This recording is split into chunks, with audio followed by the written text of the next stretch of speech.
Сәлеметсіздер ме, оқушылар, бүгін біз өте маңызды тақырыпты қарастырамыз. Табиғи газ, мұнайға серік газдар және тас көмірді кокстеу. Сондай-ақ осы заттардан маңызды өнімдер алу жолдарын үйренеміз. Ең алдымен табиғи газға тоқталайық. Табиғи газ жер қойнауында кезетін, негізінен метаннан тұратын жанғыш газ.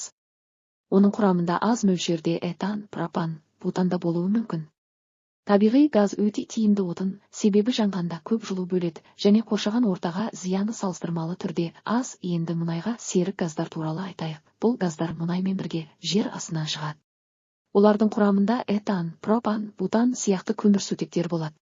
Бұрын бұл газдар кейде жай ғана өртеліп жіберілетін, ал қазіргі кезде олар өте құнды шикізат. Себебі мұнайға серік газдарды өңдеу арқылы көптеген маңызды өнімдер алуға болады. Мысалы, крекинг процесі арқылы ауыр көмірсутектерді жеңіл заттарға айналдырамыз. Мысалы, этан этилен сутек, бұл жерде алынатын этилен пластмасса өндірісінің негізгі шикізаты.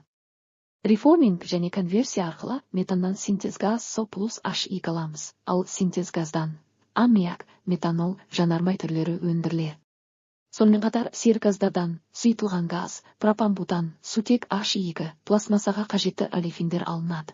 Бұл өнімдер тұрмыста да, өнеркәсіпте де өте кең қолданылады. Енді тас көмірді кокстеу процесіне тоқталайық. Кокстеу бұл тас көмірді ауа қатысынсыз жоғары температурада қыздыру процесі нәтижесінде бірнеше өнім түзіледі. Кокс металлургияда темір алу үшін қолданылады. Кокс газы отын ретінде пайдаланылады. Тас көмір шайыры химия өнеркәсібінде қолданылады. Бұл процесс те өте маңызды. Себебі ол металлургия мен химия өндірісінің негізін құрайды. Қорытындылай келе, табиғи газ бен мұнайға серік газдар тек отын ғана емес, олардан көптеген бағалы химиялық өнімдер алынады.